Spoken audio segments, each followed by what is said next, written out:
शाम के 7:30 बजे मन्नू अपने घर में शिवानी के साथ ऐसे गले लगा हुआ था जैसे बरसों बाद मिला हो। शिवानी को अपने मन्नू की टिकट फाड़ने वाली हरकत पर प्यार भी आ रहा था और चिंता भी होने लगी थी। जान, एक बात बताओ, तुमने ऐसे टिकट फाड़ दिया, तुम्हारा बॉस तुम्हें डांटेगा तो नहीं? क्या पता, हो सकता है जॉब से निकाल दे, but I don't care. Oh no, नहीं, ऐसा नहीं होना चाहिए। मेरी वजह से तुम्हारी जॉब। आपकी खुशी के लिए एक जॉब क्या, मैं पूरी दुनिया छोड़ दूं? ओह बेबी, ऐसा मत कहो ना। मेरी खुशी तो तुम्हारी खुशी में है। तुम दुनिया क्यों छोड़ोगे? पूरी दुनिया जीत लो तुम। शिवानी फिर मनु के गले लग गई। आई लव यू जान। मनु ने गले लगे लगे ही अपनी घड़ी देख ली। लव यू टू जान। शिवानी उससे अलग हुई और तुरंत लैपटॉप खोलकर बैठ गई। मनु कैंडल्स जलाने लगा और घर से खिसकने का कोई आइडिया सोचने लगा। अचानक शिवानी चिल्लाई, यस, मिल गई। कौन? अरे कौन नहीं, पूछो क्या। ग्वालियर की टिकट मिल गई। एक तो तुम्हारा बॉस भी ना ऑनलाइन के जमाने में ऑफलाइन टिकट भेजी थी बेवकूफ ने। ऑनलाइन में ट्रांजैक्शन चार्जेस के 20 रुपए एक्स्ट्रा लग जाते हैं ना, उस चिंदी से ये सहा नहीं जाता। पर तुम क्यों मेरी टिकट? चुप, बिल्कुल, काम पहले है। इतनी मेहनत करते हो जॉब में, मेरे छोटे से डिनर के पीछे जॉब नहीं जानी चाहिए। देखो, मैसेज आया होगा। मैंने 9 बजे वाली ट्रेन में ही तत्काल टिकट करा दी है। चलो चलो, जल्दी रेडी हो, मैं भी तुम्हें छोड़ने चलूंगी। शिवानी का साथ मनु को इसलिए भी बहुत अच्छा लगता था, वो खुद ही अपनी गलती निकालकर मनु की मिस्टेक्स कवर कर देती थी। नई दिल्ली से आगरा, ग्वालियर, झांसी के रास्ते विजयवाड़ा, चेन्नई जाने वाली तमिलनाडु एक्सप्रेस अपने 8:30 पर मनु और शिवानी स्टेशन पहुंच चुके थे। शिवानी मनु का हाथ पकड़कर ऐसे खड़ी थी कि मानो जाने नहीं देगी।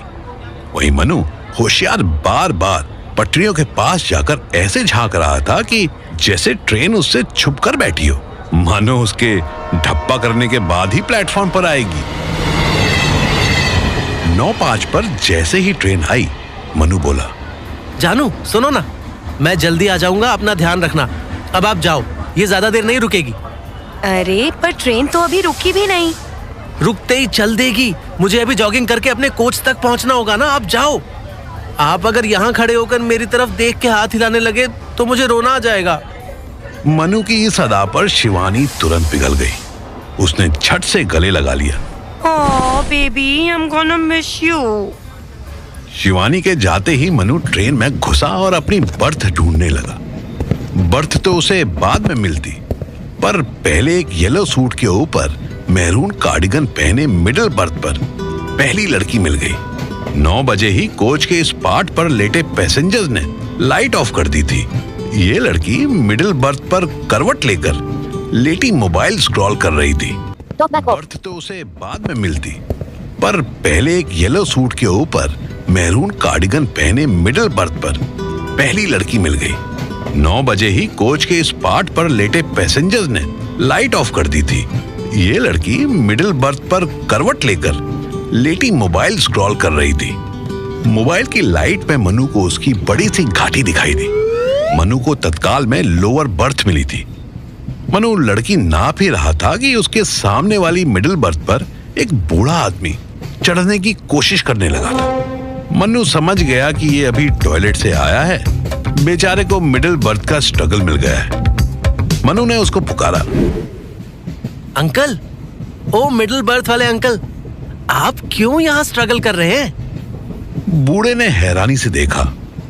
मनु ने अपनी फेमस मार्केटिंग स्टाइल आवाज में कहा, आप चाहें तो मेरी लोअर बर्थ से अपनी सीट एक्सचेंज कर लीजिए। आपको दोबारा वॉशरूम जाना होगा तो दिक्कत नहीं होगी। मेरा क्या है, मैं कहीं भी एडजस्ट कर लूंगा। बूढ़े ने तुरंत मनु को आशीर्वाद दिया और अपना बैग, शॉल और तकिया लेकर लोअर बर्थ पर फैल गया। ये सारा नजारा उस पीले सूट वाली लड़की ने भी देखा। मनु के साथ उसका आई कांटेक्ट हुआ। लड़की ने लेटे लेटे ही अपना राइट हैंड आगे बढ़ाया। हाय, मैं मुस्कान। मनु ने कस के हाथ पकड़ लिया। Hi, I am Manmohan. Nice to meet you mister Manmohan. आपसे मिलकर सच में बहुत खुशी हुई। इस खुशी का जेन्युइन रीजन है। वो क्या? मनु ने अपना बैग मिडिल बर्थ पर फेंका और झट से कूदकर बैठ गया। मुस्कान ने एक कार्ड मनु को दिया। उसमें किसी एनजीओ का नाम लिखा था। मैं कुछ समझा नहीं। मैं इस एनजीओ के लिए काम करती हूँ। हमारा एनजीओ सीनियर सिटीजन्स को एडुकेट करता है, उन्हें सही गाइडेंस देता है, गवर्नमेंट स्कीम्स में उन्हें प्रॉपर बेनिफिट मिल सके इसका ध्यान रखता है। अब देखिए ना, रेलवे में सीनियर सिटीजन्स के लिए लोअर बर्थ बुक करने का ऑप्शन होता है, पर अंकल को पता ही नहीं था। अगर वो ऑनलाइन बुक करते और एक सीनियर सिटीजन्स के ऑप्शन पर क्लिक करते, उन्हें 100% लोअर बर्थ मिलती। अनफॉर्चुनेटली मेरी बर्थ भी मिडिल में थी, वरना मैं ही उन्हें अपनी सीट ऑफर कर देती। फिर आप आए और आपने तो वो किया जो इस नए भारत में कोई नहीं करता। वो क्या? सैक्रिफाइस। अरे आज की डेट में आदमी अपनी किडनी दे सकता है, पर कंफर्म लोअर बर्थ नहीं। कितनी समझदारी भरी बातें करती हैं आप। वाह, I like your sense of humour. Well, thank you. उसने अपना टिफिन खोला और फॉर्मली मनु से पूछा, आप लेंगे? कहाँ? मुस्कान एकदम चौंकी, फिर संभली और बोली, अरे डिनर और क्या? नहीं नहीं, मेरी वजह से खामखा आप भूखी रह जाएंगी। तभी मनु का फोन बजा। मनु ने बिना देखे ही कि किसकी कॉल है, मोबाइल को साइलेंट पर डाल दिया। अरे डोंट वरी, मेरे पास एनफ है। अगर आप लेना चाहते हैं तो ले सकते हैं। अब आप इतना कहती हैं तो भूख तो हालांकि बहुत लगी है मुझे। और इस तरह पेट की भूख का दिखावा कर मनु की असल भूख मिटाने के रास्ते भी खुलते जा रहे थे। बातों बातों में मनु ने भोली मुस्कान की A to Z सारी डिटेल्स जान ली। आपने मुझसे इतना कुछ पूछ लिया है, लेकिन ये तो बताइए कि आप कहाँ जा रहे हैं। मतलब पता तो चले कि और कितनी लंबी बातें कर सकते हैं हम लोग। मेरा सफर तो ज्यादा लंबा नहीं है, मगर हमारी बातें जब तक खत्म नहीं होंगी तब तक ये सफर खत्म नहीं होगा। मेरा प्रॉमिस है आपसे। वाह, बातें तो बड़ी अच्छी हैं आपकी। वैसे मैं भोपाल जा रही हूँ, आप? हाँ, मैं भी। I love Bhopal.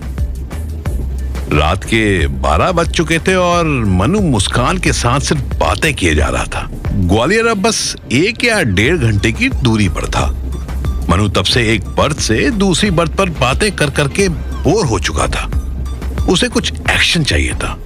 उस एक्शन का चांस मुस्कान ने खुद बना दिया। मनमोहन जी, मेरा पानी खत्म हो गया है, आपके पास बॉटल है क्या? हाँ है ना, आपने मेरी भूख मिटाई है, आपकी प्यास बुझाना तो मेरा फर्ज है।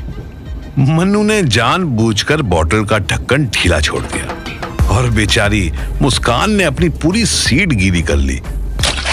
ओह, आई एम सॉरी। अरे इसमें आपकी क्या गलती, मुझे देखना चाहिए था। इतना अंधेरा है कि। आप एक काम कीजिए, जब तक सीट सूख नहीं जाती आप मेरी सीट पर आकर बैठ जाइए, फिर वापस चली जाइएगा। मुस्कान थोड़ा तो हिचकिचाई, लेकिन उसे मनु की बात सही लगी। उधर ग्वालियर में तानिया मनु के स्टेशन से निकलने के इंतजार में थी और इधर मनु मुस्कान के अंदर घुसने को मचल रहा था। मुझे लगता है कि आपकी सीट ही नहीं बल्कि थोड़े से आपके कपड़े भी भीग गए हैं। हाँ तो हटा दो ना। जी। तुरंत मनु ने उसे धीरे बोलने का इशारा किया। अरे मेरा मतलब है कि आपका दुपट्टा थोड़ा भीग गया है, एसी भी तेज चल रहा है। यूं गीले कपड़े बॉडी पर हो तो बीमार पड़ सकते हैं, इसलिए। मुस्कान को मनु की इस बात पर थोड़ा डाउट तो हुआ, लेकिन उसे ठंड तो सच में लग रही थी।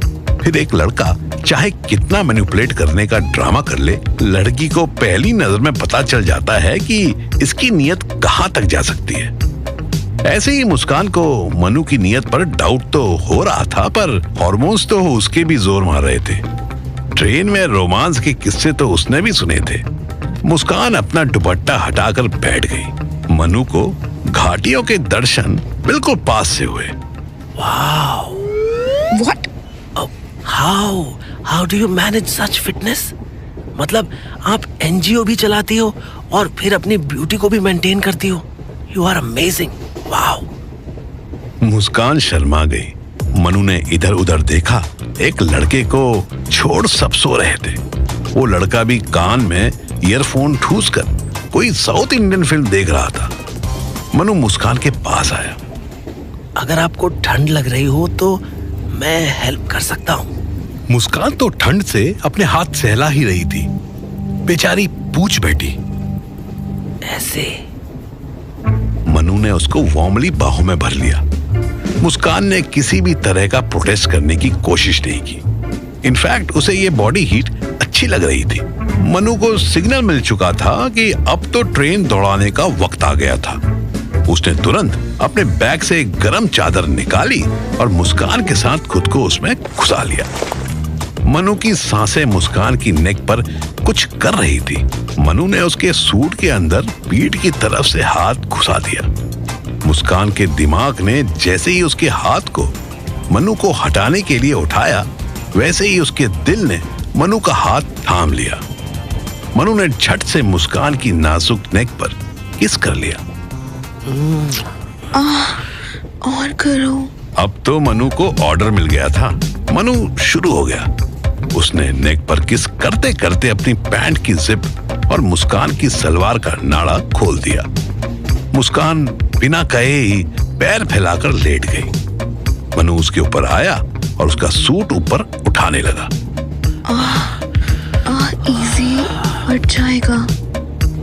मनु ने इजीली सूट ऊपर किया और जिन घाटियों को देखकर इतनी देर से उसका मन मचल रहा था, उनके पहाड़ों को अपने हाथ से सहलाने लगा। मुस्कान की सीट तो शायद सूख गई थी, पर अब मुस्कान सूखी नहीं रही। मनु ने लिमिटेड स्पेस में ही अनलिमिटेड एंजॉयमेंट लेना शुरू कर दिया। मनु जगह और मौके के हिसाब से स्पीड पर कंट्रोल रखे हुए था, पर मुस्कान की डिजायर शायद सुपर हॉर्स पावर की थी। Heart please. मनु ने गियर चेंज किया ही था कि मुस्कान का गेम ओवर हो गया। मुस्कान के ठीक 1 मिनट बाद मनु ने भी सेटिस्फेक्शन हासिल किया और उसी के ऊपर निढाल होकर सो गया। मनु उठो, अपना स्टेशन आ गया है। ट्रेन चल देगी, जल्दी चलो। ग्वालियर आ गया। ग्वालियर? अरे 7 बज रहे हैं, भोपाल आ गया है। मनु हड़बड़ा कर उठा। उसने मोबाइल देखा। टोटल 30 मिस कॉल थी, जिनमें से 18 तानिया की थी और 11 शिवानी की। एक कॉल उसके गरीब बॉस ने भी की थी। ओह नो, ओह शिट, अब क्या होगा? उसने देखा मुस्कान रेडी होकर ट्रेन से उतरने की तैयारी में थी। उसने अपनी हालत मोबाइल के फ्रंट कैमरा में देखी। उसके बाल बिखरे हुए थे, मुंह उतरा हुआ था, थकावट उस पर हावी थी और उसकी आधी पैंट उतरी हुई थी।